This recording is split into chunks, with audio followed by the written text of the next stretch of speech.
America, and welcome to Invent America, because America invents. This episode of Invent America is brought to you by America's Inventor Lady and Home Talk USA. Home Talk is a proud member of the King's Broadcasting Network and has been bringing to you the best of America's home-based product innovation since 1998.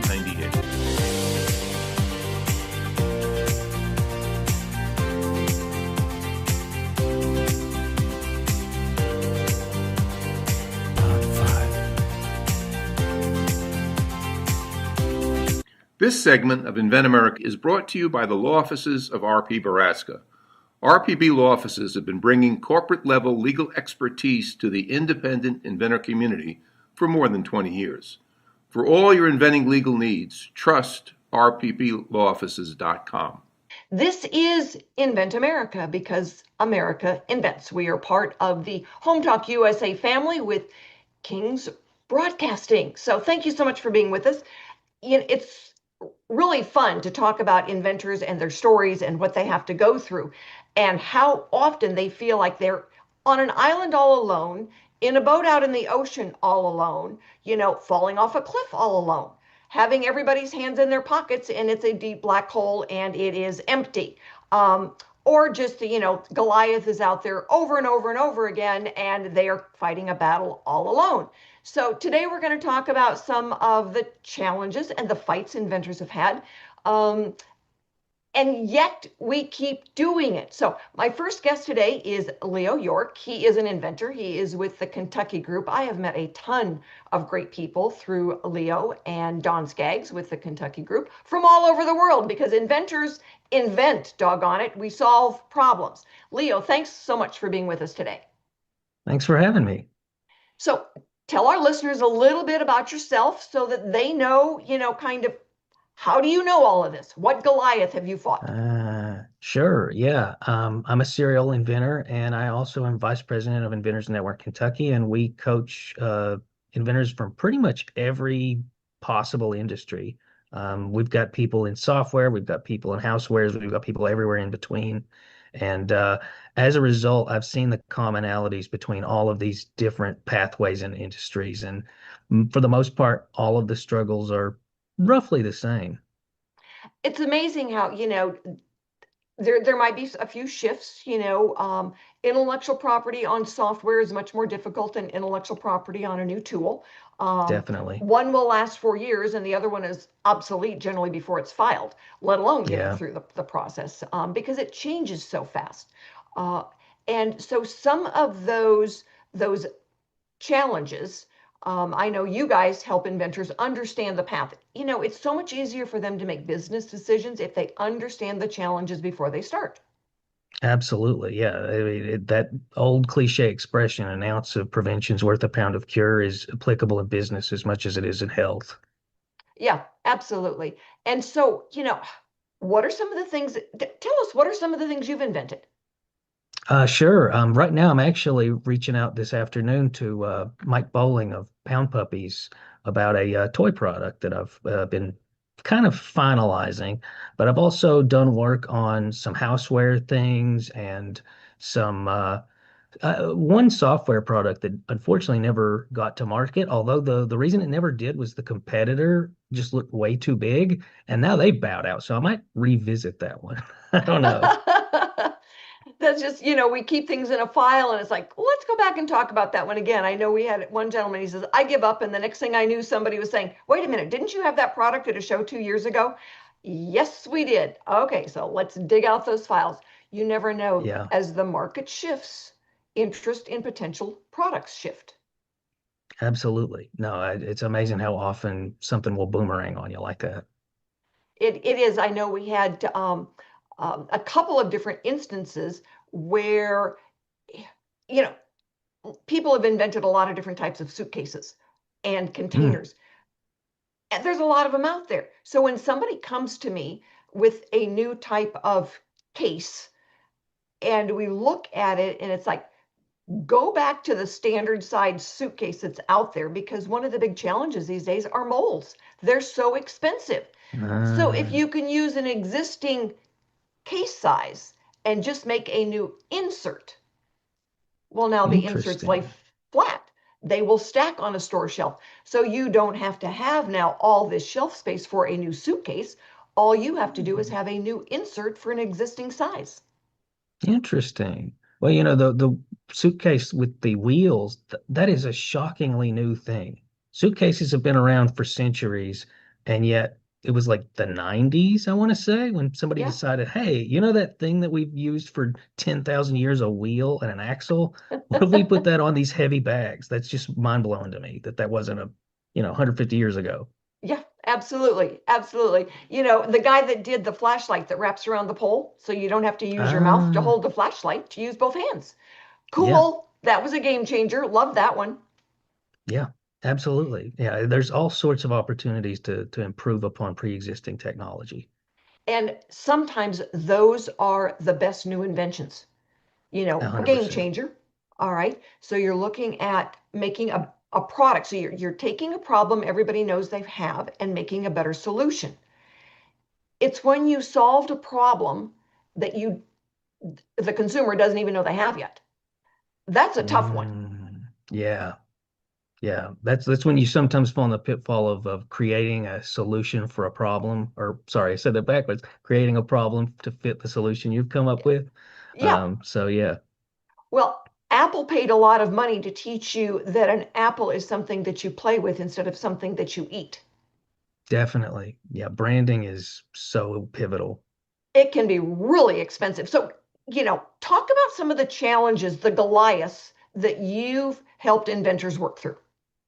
Um, Funny enough, branding is a big one because quite often people are intimidated by their competition. A lot of times they're, already much bigger, and the upside to that is usually much slower to adapt. Usually the biggest companies are the slowest. I compare it to kind of like naval battles where, if you're up against a battleship, you don't need another battleship. You need a much smaller, faster ship.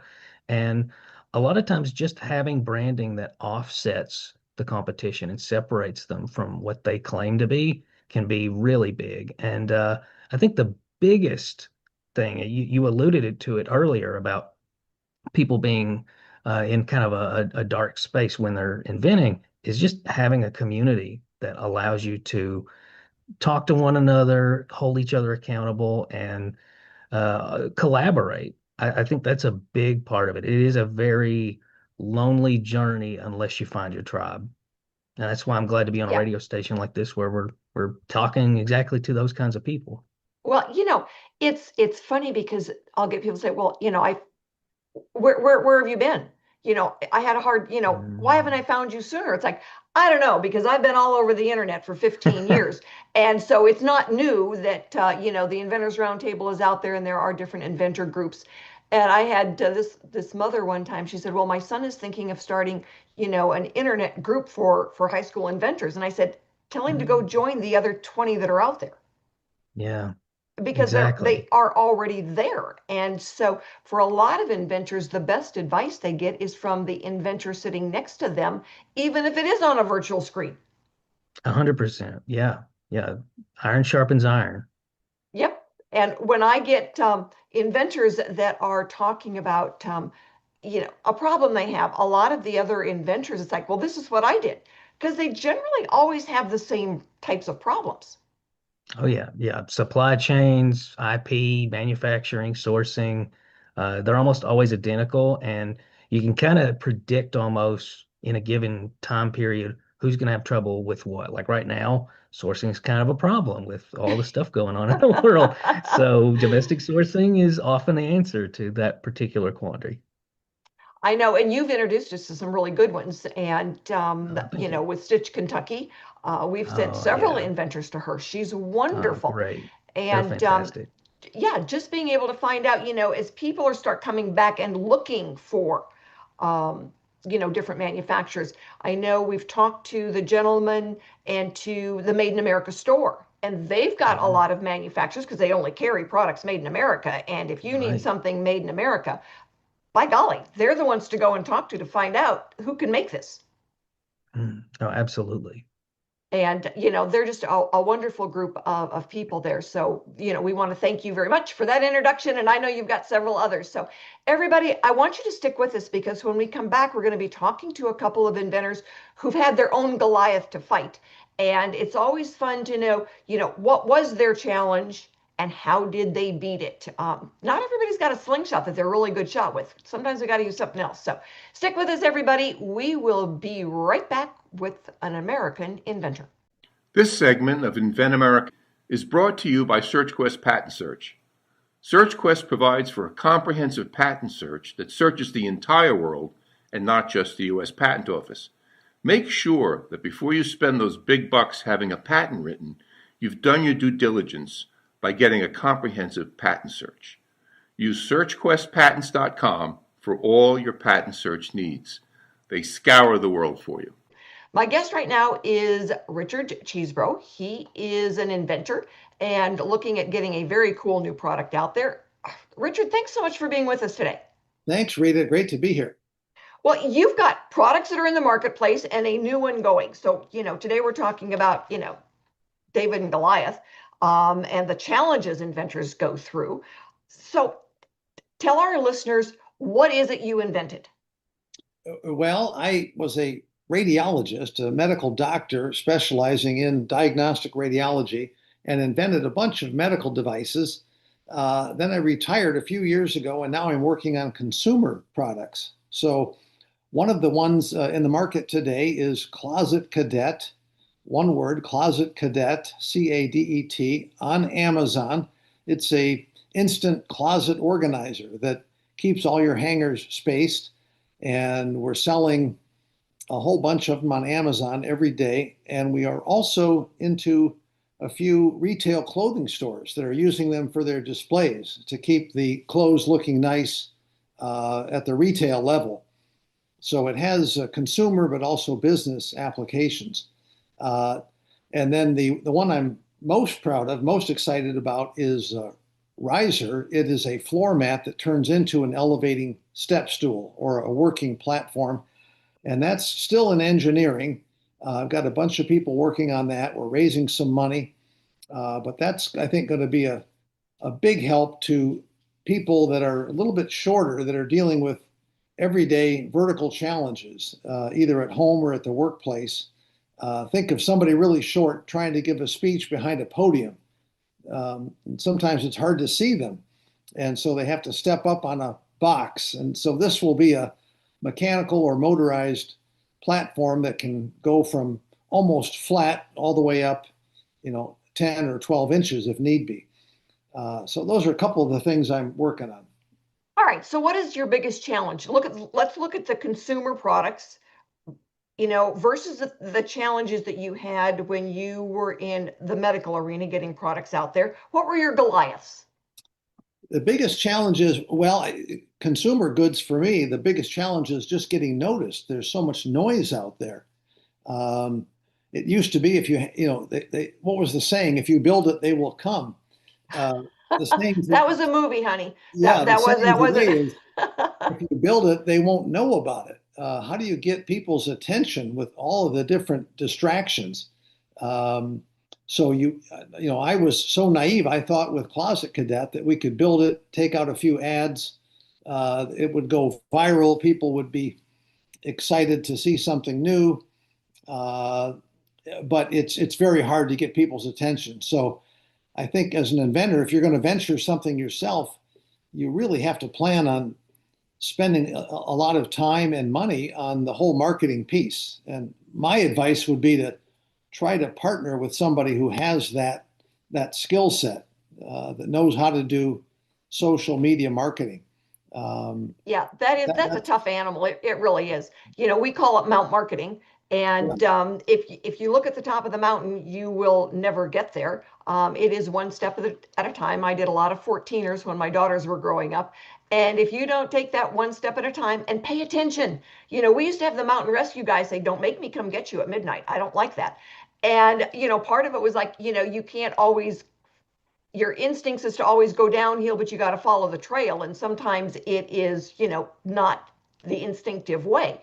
So Right. it's the same way with inventing. You've got to pay attention to options and pick the one that fits you best, because different options are for different types of products. Right. Exactly right. So that is a challenge now. And I think the other challenge for me is Amazon.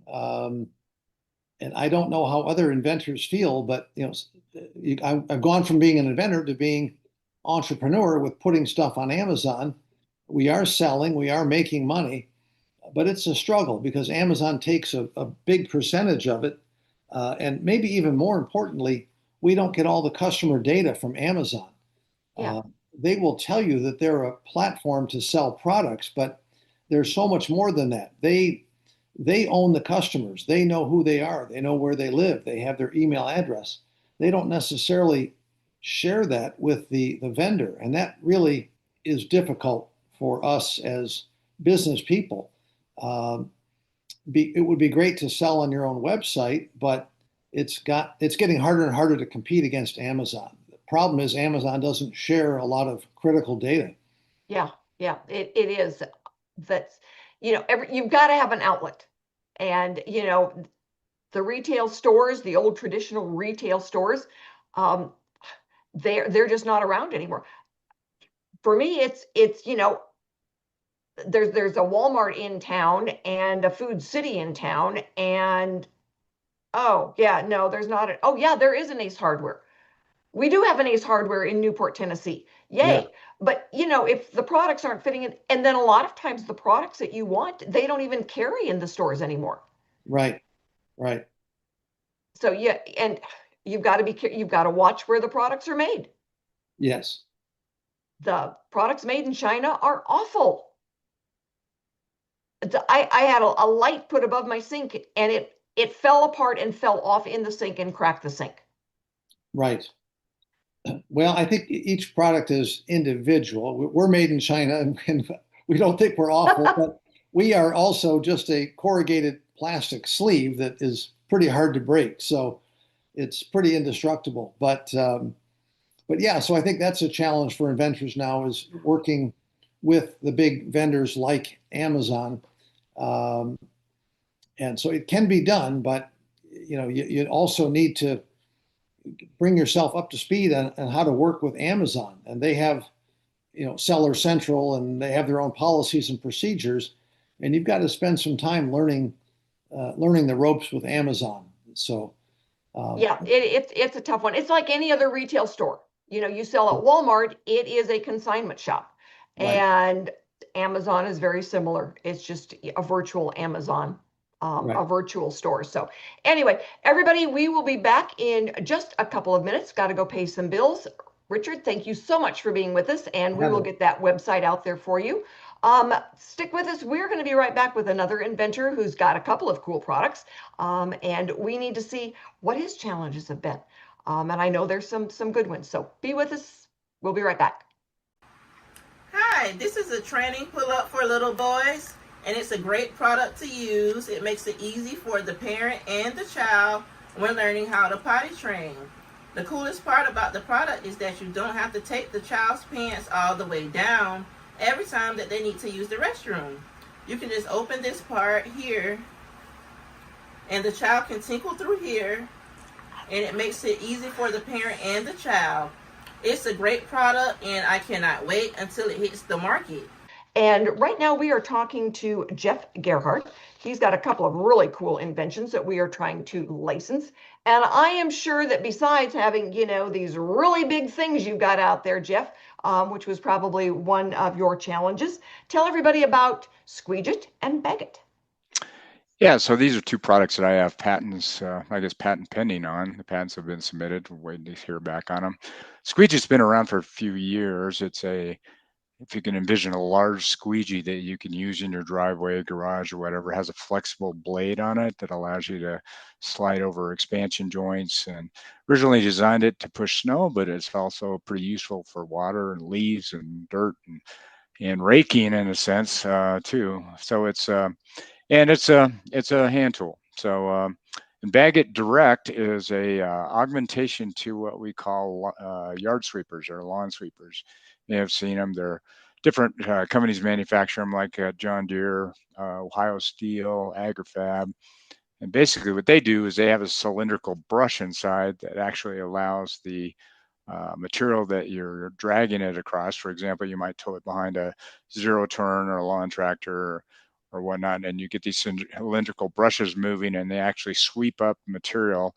In my case, pine needles and pine cones, but in a lot of places it would be leaves or anything that sits on your grass or on a field or your driveway or whatever, and sweeps it into a big hopper. And then you have to empty that big hopper. So now you've just swept up all that material. And you now have to dump the hopper and pick it all back up again and put it in some kind of receptacle, like a trash can, unless you're going to compost. Now, some people compost, and that's fine, but in Colorado, it's too dry to compost. So I have to Oh, yeah. do it in bags. So anyway, what I've done is I augmented that process to allow you to just use a standard yard bag and attach it with some capability that I've added that actually allows you to sweep that right into a bag directly. And then you just take the bags off, tie them up, and set them out by the trash can. So, all right, in your steps through the process so far, what have been your biggest challenges? What's your Goliath? My Goliath is basically getting to production prototypes because of, partially because of the expense, and then I'll just trying to make sure that we get all the details done and make it easy to produce. I think you get caught up in making the prototype good and useful, and you forget about what it takes to actually produce it and get it into a tooling mechanism to actually come out with a cost-efficient and effective product. I think most people don't realize that, in those beginning steps, when you're dealing with your prototypes, things that you've come up with in your garage, that the manufacturer's prototype, where you're going to make thousands of them, is a very different animal. Mm-hmm. Yep, you're correct. Yep. It's, it can be really challenging. I've actually had inventors who ended up getting patents filed on the process of making it, not just on the product, but because making it was such a challenge, they had to come up with new things to make it. Right. And, that led to new intellectual property.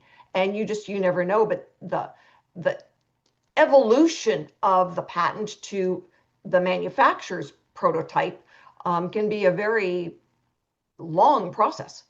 Right. And the you have to think about things like lot size and the tooling that the actual manufacturer is going to use versus what you've used to produce prototype, and so those are all very relevant points. So we look at I've had inventors say, all right, I've done the best I can, where do I go? And oh, by the way, I have no money. That can be a challenge in and of itself. That money pit that we look at for a lot of inventors is just a real hard fight.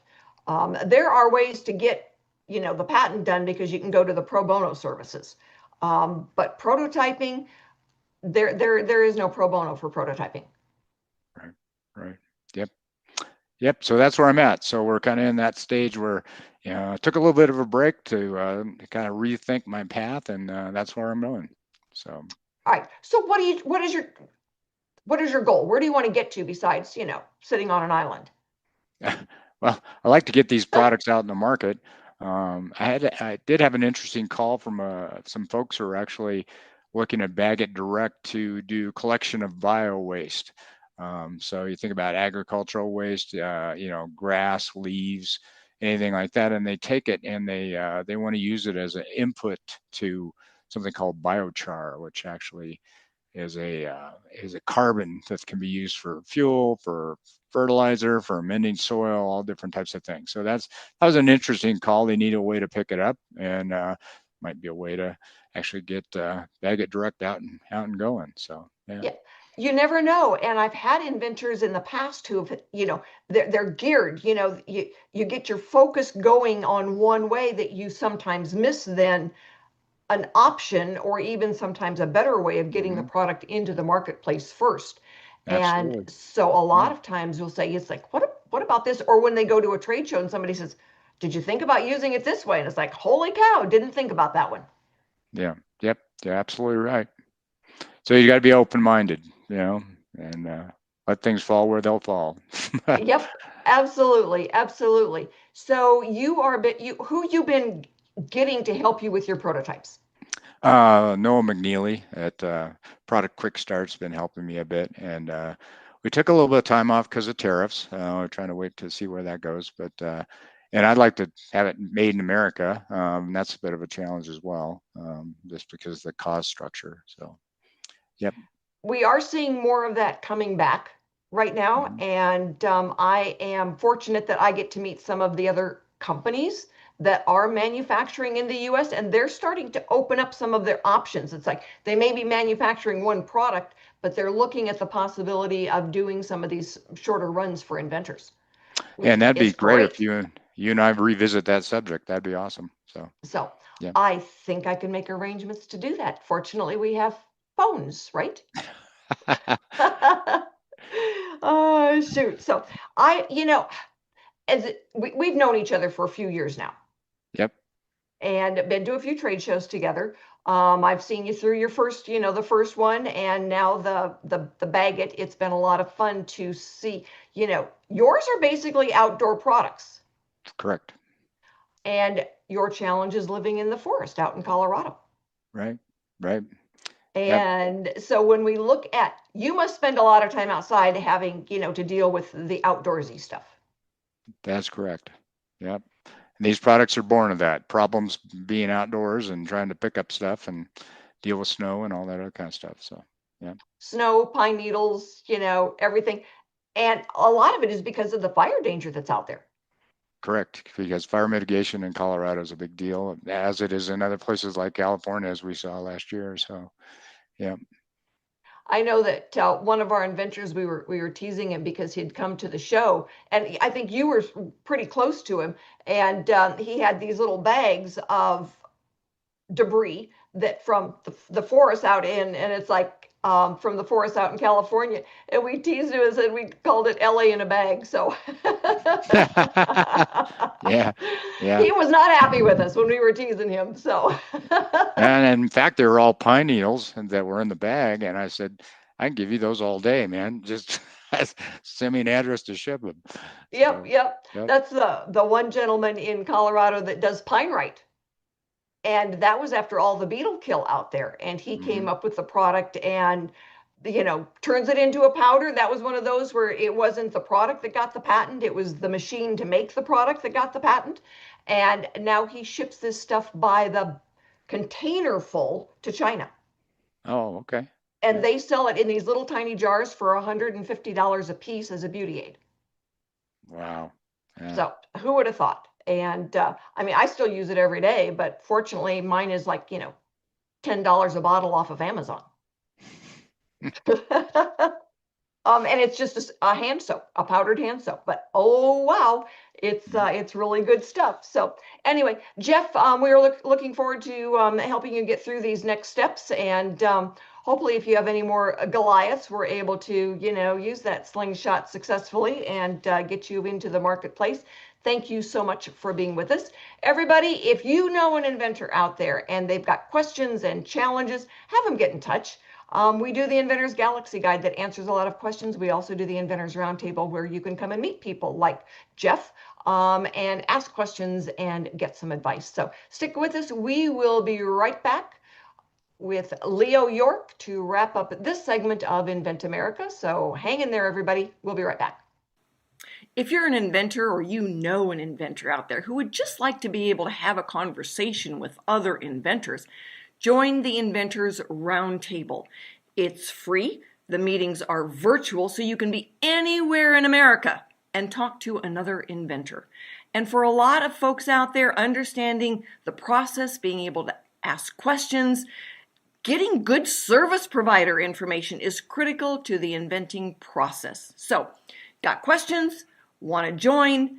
It's free. inventorsroundtable.org. Welcome back, America, for this segment of Invent America, because Americans invent. Again, if you know anybody out there who's got a new product, who's working on a product, has an idea, get in touch, because we can help them answer a lot of the problems before they ever get started. We can help them find solutions, know what to expect. That's, I think, one of the biggest things for inventors is like, you've got an idea and get it out there. Holy cow, there's a lot going on. So Leo, I think, for a lot of inventors, okay, we used to laugh and tease inventors that the inventor business model was have idea, get patent to make money. And Yeah, so, for a lot of them, it's like, okay, they get it. They've got a new idea. They check out filing a patent. They should never do their own. Can they? Yes. Should they? No. It's like doing your own brain surgery, but that's the mm, first step. For a lot, you don't have to have a patent to go to market. You have to have a right. patent to negotiate. So That exactly. you don't care, don't waste your money on that, save it for the manufacturing. Manufacturing can certainly be a challenge, but I hear all the time that marketing, this is no longer it's not easy. You don't do TV commercials, they couldn't afford that, but marketing online is really expensive. Oh yeah, yeah. It's a brave new world, and thankfully there's so many ways people can kind of do their own. It's unlike a patent. There's a lot of ways that you can actually make your own marketing. The first thing I always tell people is figure out what kind of branding you want to use. The iconography, like a logo, color scheme for your website and for your social media account. Uh, Maybe a slogan or a tagline or something that just really quick and snappy describes what problem that your uh, product addresses. Things like that. That's really good branding to build off of. Because if you don't have that foundation, it's going to be a lot harder to do marketing materials because you're not going to really know how to narrow it down. And then from there, the thing I see the most success with is one, test and see who your audience is. And the answer is never everybody. That's another I big know, foible right? we see inventors fall into. And then from there, find out what social platforms that those kinds of people are most involved in. Like if, for example, if you have a food related product, there's a good chance that Facebook and Instagram is going to be best for you. And if you have a houseware product that's geared more towards younger folks, then TikTok is probably going to be better for you. And if it's B2B, LinkedIn is going to be better for you. So figure out what your platform is and then regularly post things there. That's Yeah. the steps 1, 2, and 3 of doing your own branding and doing your own marketing can be tremendous. And it's kind of like with bootstrapping your business where you're starting cheap with your prototype and then you're scaling out as you make more money. Similarly, once you hit a certain point, maybe you can outsource to somebody to manage your account, who's better at that kind of consistent posting and now the time's not an issue.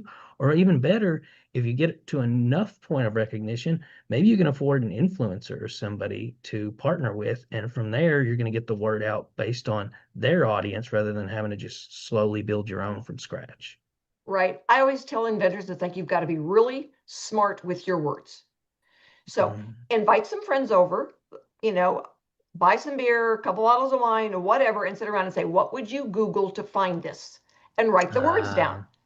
Yeah. And then when you start looking at what you should call it, make sure you've got at least one of those words that somebody would Google to find you.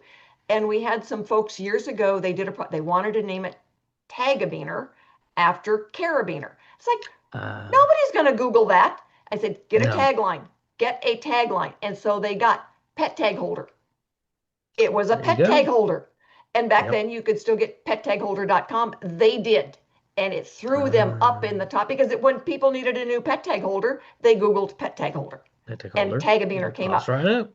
So you got to be smart with your words. And, we had a guy that wanted to do a new product to hang a door. And he wanted to call it Door Dog. But when you Google doggy doors, you get a million hits for doggy doors. Certainly. And I said, get a tagline, get a tagline. What would someone Google to find you? How to hang a door. We got howtohangadoor.com. Now he's on the first page. That is a great explanation for SEO. Like a lot of times I'm a copywriter, and when I mention SEO to people, they're like, what is that? And then I explain search engine optimization. That's exactly what it is. It's using keywords when you have the presence online to maximize the number of people who find you. Exactly. So you've got to be really smart with your words. And like you said, you can't do all the platforms. That's crazy. You look what you've got, where do those people go? And then you focus on those platforms. And that makes all the difference in the world. Yeah. Fish where you're fishing for. Don't fish for catfish in the ocean and don't fish for mahi-mahi in a lake. So yeah, exactly. There you go. Well, and a lot of times people hire someone to do market research. No, go to a trade show. All they do is send you an invoice. You don't get any relevant, and they've got no skin in the game. They're still going to send you the invoice no matter who, they talk to. Go to a trade show, a professional trade show for your industry, and talk to people face to face.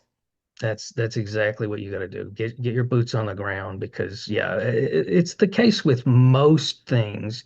Same thing applies to inventing.